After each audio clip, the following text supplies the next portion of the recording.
everyone, it's Michelle Lupton here with another video for my Christmas series, Case Me a Christmas Card. Today my special guest is Teresa Abajo.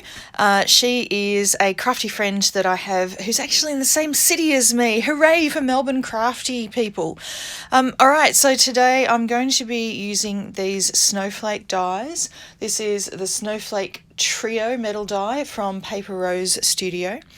And I'm going to be cutting these out.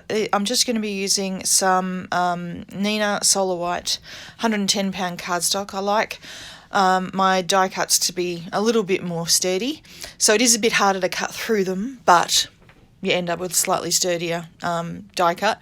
And I decided to cut out some little strings for them to hang on, so really thin strips of cardstock here.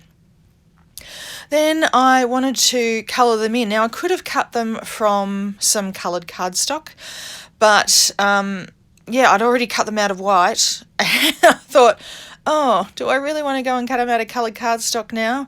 Now that I've thought about it, no, I'll just colour them in.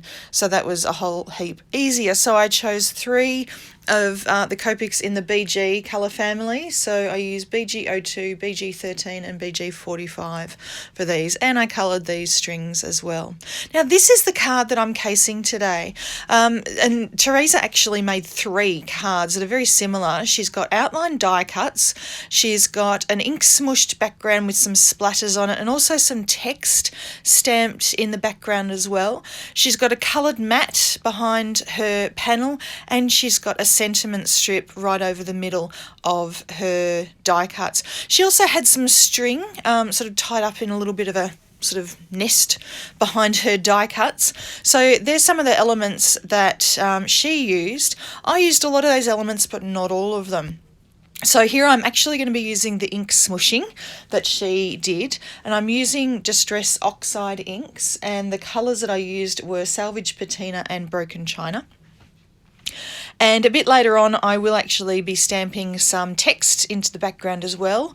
I didn't add any sort of splatters in a different colour like she did on at least one of her cards. But yeah, I really like the look of ink smooshing. It's one of my favourite techniques. I say that, but I have so many favourite techniques. People ask me what my favourite technique is and I go, I don't really know. There are so many that are just so much fun. Alright, so there's my ink smooshing done, and I cut this panel down because I knew that I was going to add a coloured mat behind it, just like Teresa did on her card. Alright, so that's done, and now I'm just having a look to see what these die cuts look like on my panel and decide on my placement.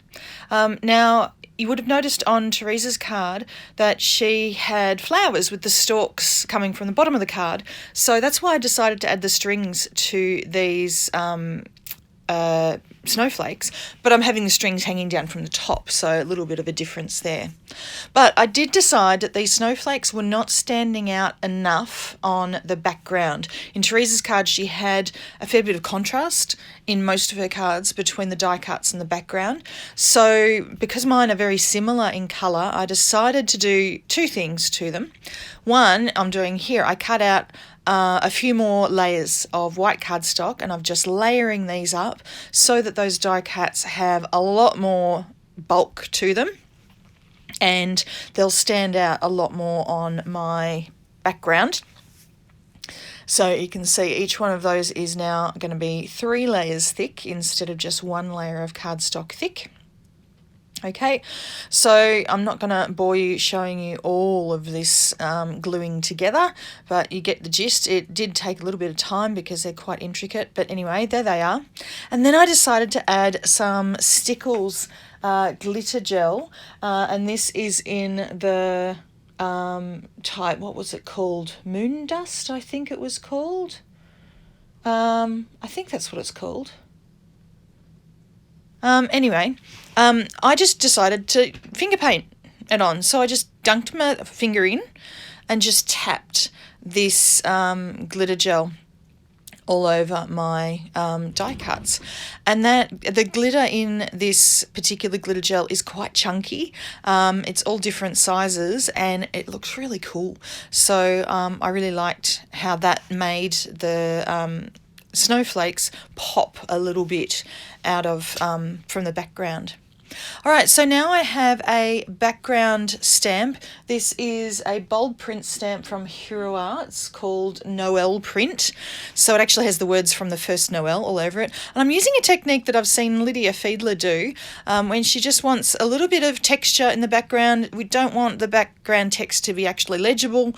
We only need little bits. So I just curled my stamp and just, yeah, made it really, really random on that background. Okay, so now that background is pretty much done. So I'm just placing my snowflakes to decide exactly where I want them and getting the little strings ready, making sure I know which string goes with which one because the colours are very similar, but they are slightly different.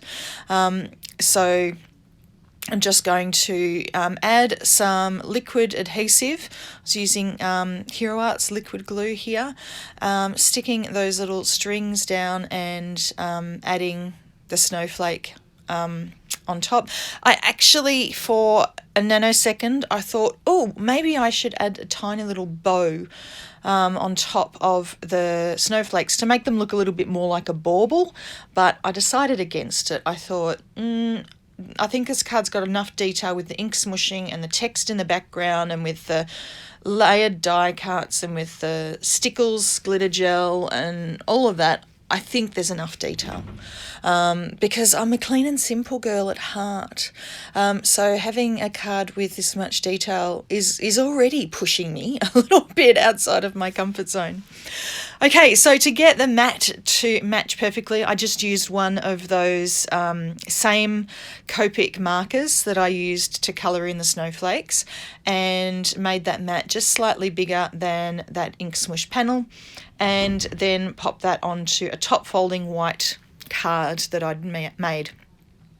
Now the sentiment is from this paper rose set called Crisp Christmas, and I'm running out. I used this sentiment set so much last Christmas. I'm going to have to buy myself a new one because yeah, they're just fabulous. These sentiment strips, I resisted buying these for a long time and I just love them now. They're so useful, but they are printed on paper and I wanted it a little bit more sturdy because they are popped up. It's going to be popped up on top of one of those die cut snowflakes. So I just cut a few little strips of cardstock, glued them together and then glued them behind the sentiment just to make it a little bit more sturdy, so it wouldn't sort of be squished down next to that die cut. So added that all together, added some liquid glue to the back of it, and then just popped it up onto that snowflake, and that is the card done. So thank you very much for watching, and please make sure you go and visit my blog for all the details, and also visit Teresa's blog so you can see what she's made today as well. Thanks for visiting. Bye.